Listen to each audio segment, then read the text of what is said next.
Hi,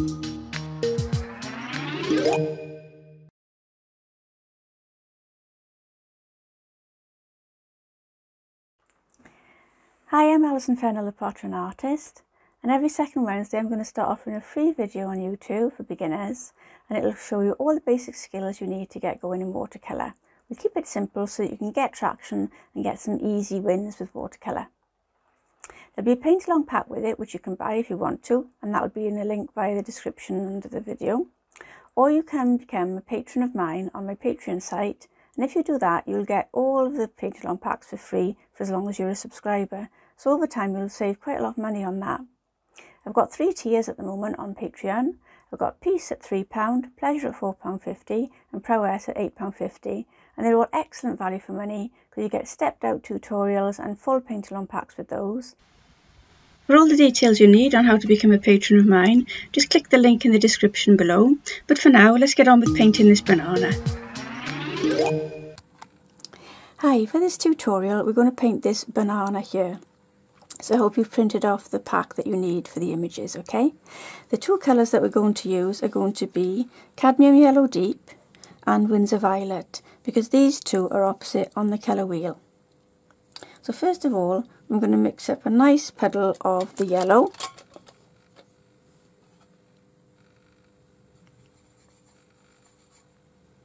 Enough to do the whole banana. So I'm adding more water to it. I'm just looking at the banana and judging how much I need. That should do it. So I'm going to fill the whole banana shape with this colour. This is a pigmented wash because it's quite runny, but it's got a good amount of pigment in it as well.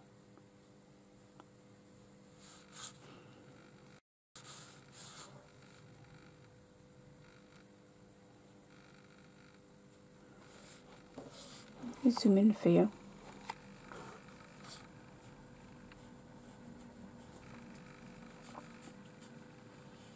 So I'm making sure that the whole banana is saturated to the same degree of wetness with this pigmented wash.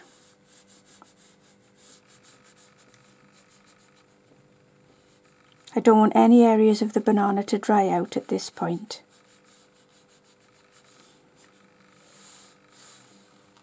So to ensure that it's consistently moist, I just swoosh my brush from side to side and cover up the whole area of inside the banana with the yellow paint. Straight away I'd like to go a bit darker on the right hand side. As you can see on the banana itself and on the grayscale posterized image, the darker crescent is on the right hand side here.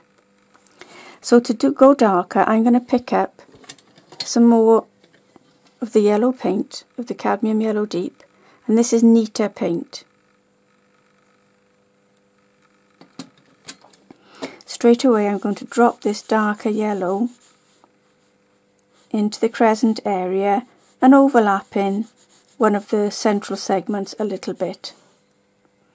I'll also put some of this darker yellow up into the stalk.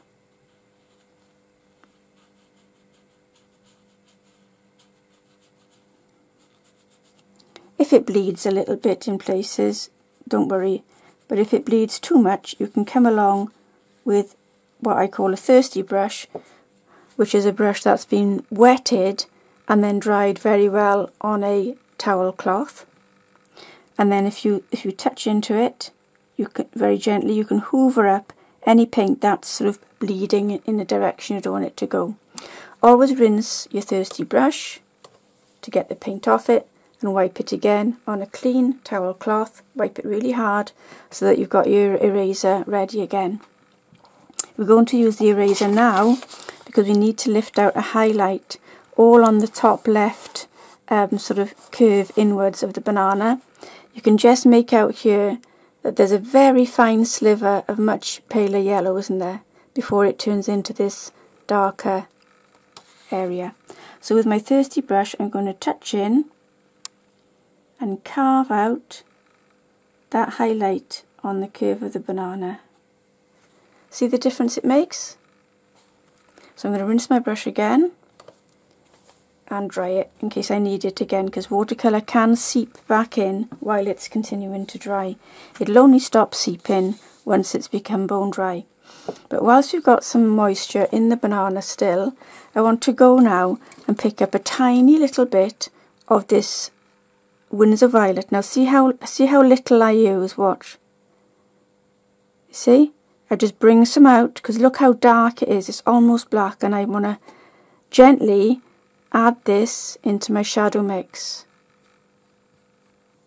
Maybe a little bit more. And maybe a bit more moisture from that puddle there. Now that I'm going to mix straight on to the shadow side of the banana.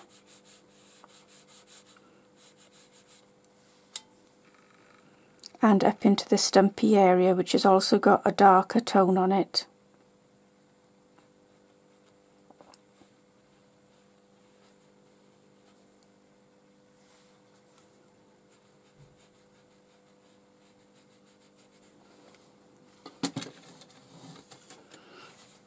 There's a little bit of a darker area here as well, if we look at our tonal image, just there.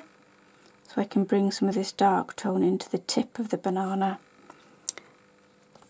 And there's a little bit in the neck, so I'll put a little bit there. Where the really dark tone goes into the lighter one, there's a bit of a middle area. So I'm just going to stroke in a little bit more of this darker yellowed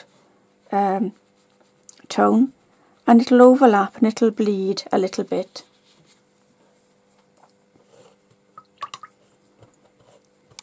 Now I'm going to leave that dry completely.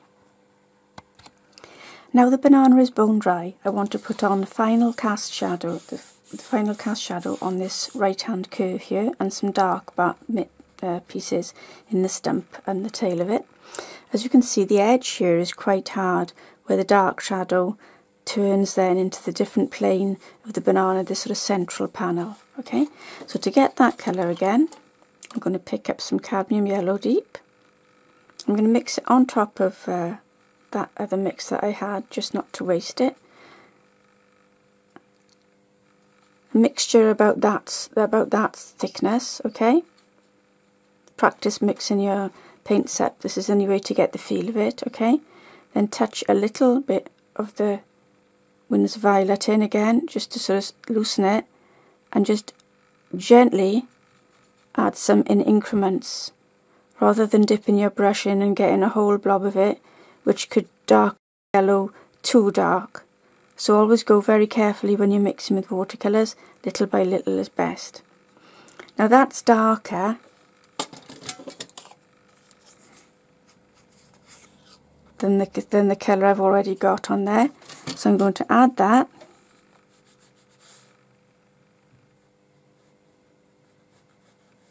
More, and paint it more or less up to that line where the one plane of the banana turns into the other one. And add this darker shadow on this curve. Finally, let's have a few little touches of dark where we can see them again on our posterized grayscale image. This stump is a lot darker, so we can add some more of this dark tone. And a bit of a dark line coming down, tapers away, very thinly. Then there's a few little marks and ticks and dots on the banana. You could add those in. Give it the spotted look that it has on its skin sometimes. And I'm just putting a few little extra touches of dark in the tip of the banana. When you're putting dots on something like this, make them irregular so that they don't look too contrived.